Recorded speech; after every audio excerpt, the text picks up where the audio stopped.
Hello lovies! Welcome again sa ating video. For today's video, syempre we are going to unbox something na nagpakilig sa atin. So if you are younger, syempre ang mga bagay na nagpapakilig sa inyo is number one, yung mga crushes ninyo. But if you reach a certain age, iba na ang nagpapakilig sa atin.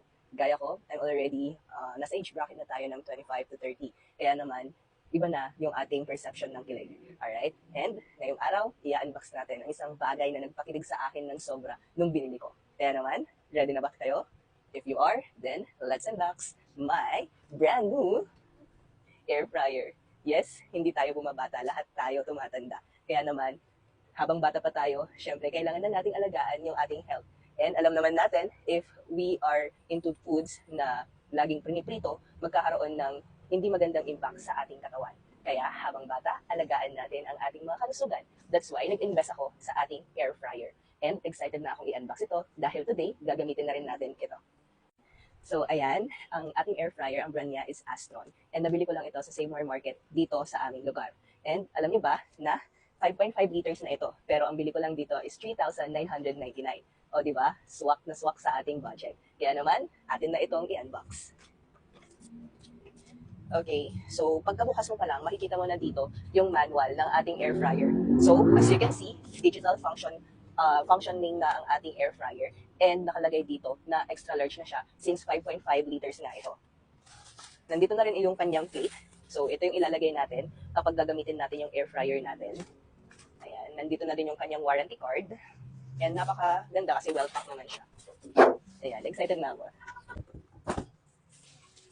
Tada! So, here's my air fryer. Ayan, meron na siyang mga presets since digital na siya kapag sinaksak natin. Meron na din siyang temperature hanggang 180 degrees Celsius, ang max niya sa temperature. And then, ang pinakamababa niya is, I think, 80 degrees Celsius. Okay, and then meron na din siyang timer. And apart from that, meron na din siyang mga preset, kumbaga, yung mga usual na piniprito natin, gaya na lamang ng meat products, ng seafoods, and chicken, yan, fish, and of course, pwede ka na din ditong mag-bake ng inyong mga pastries. Alright, so, tanggalin natin to. Sorry, wala kasi akong lamesa. Anyway, so ko lang ipakita sa inyo kung anong kagandahan ng air fryer na ito. So yan, dito natin ilalagay yung plate natin kapag gagamitin na natin siya.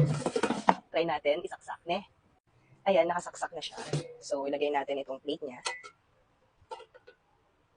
Ano ba ito? Ayan. So, hindi ka pwedeng magluto pag wala yung plate. Kasi didikit siya, mahirap na siyang tanggalin. And then, insert lang natin. O, diba? Automatic na siya. And then, you just press this. And makikita nyo, ayan, 180 degrees Celsius siya. And then, kapag pinindot nyo yan, ito na yung mga presets natin sa temperature. So, meron tayong shrimp, yung mga seafoods natin. 20 minutes, 160 degree. Yung ating pastry, yung ating pork, beef, and of course, yung ating fish. So, 160 degree din siya.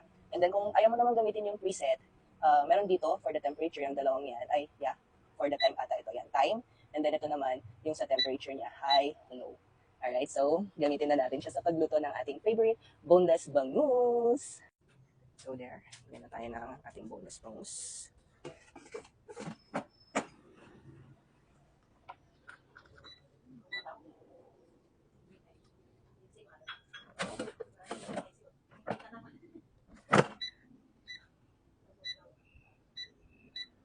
Lang natin. Lagay lang natin siya sa fish. And then, pinutin natin to. Okay. So, let's take a look 10 minutes after we started cooking our boneless bangus. Kung ano ang itsura niya. So, as you can see, nag-turn off siyang kusa. Diba? Ibig sabihin, maski na ma-open siya nang hindi sinasadya ng inyong mga anak, is safe siya kasi nag-turn off siya. So, yan ang itsura ng ating bangus. So, kailangan pa to ng another 10 minutes para totally malito. So, ibalik na natin.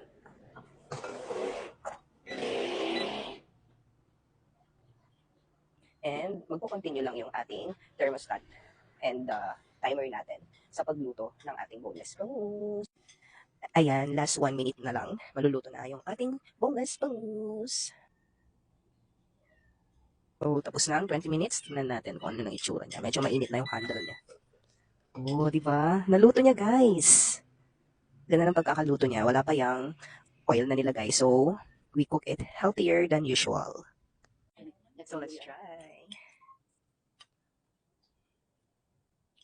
Sarap nyo, guys. Healthier than usual kasi hindi siya unif-fried. Nabili na rin kayo ng air fryer niya.